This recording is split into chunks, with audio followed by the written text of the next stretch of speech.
You know, Prosci's 5 tenets of change management are absolutely critical. We teach it on day one of the Prosci certification class, but we also use it as a foundation when delivering change management in an organisation. And the first three present the reality of change. So the first one is we change for a reason. Can you define why we are changing? Start with the why. Now, I just did a workshop with an organisation recently, and when I asked them that question, it was really difficult for them to articulate why we're doing the change. Change is about moving out of the current state, how things are done today, through the transition state when the change occurs, into a future state.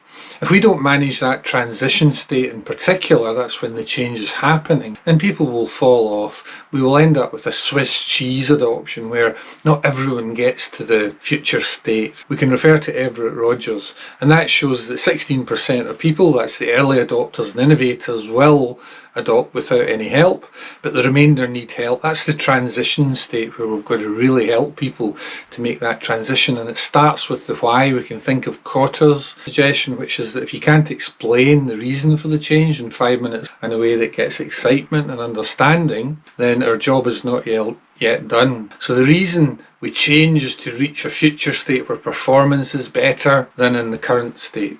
The second tenet is organisational change requires individual change, and that's focused on the ADKAR model. We've got to get individuals moving through their ADKAR journey before they can successfully embrace, adopt and use the change, make a personal decision to use that change. And that talks us through into the third tenet of change management, which is that organisational outcomes are the sum of all those individual changes that individuals make.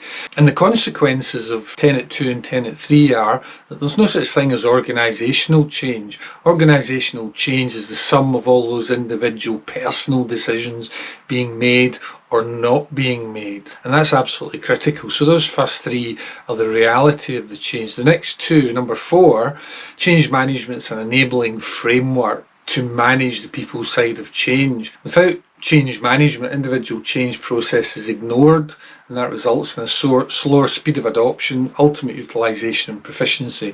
And don't forget, speed of adoption, ultimate utilisation and proficiency are the 3 elements that make up the people-dependent ROI of any change. Not deploying the technology, not deploying the change, but people jumping on board, using it.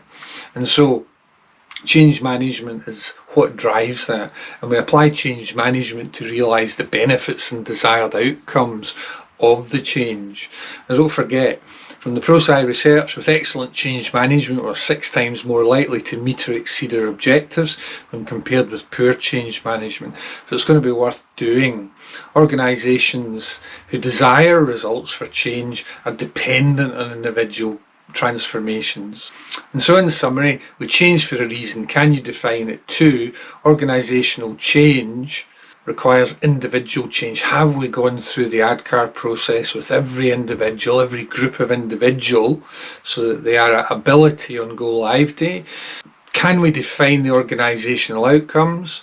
And have we driven speed of adoption, ultimate utilisation, proficiency? Are we using and applying a consistent and strong change management methodology, with sponsors being active and visible, building a coalition, communicating with managers, communicating, liaising, advocating, resistance management and coaching, with champions being active? So I hope that helped.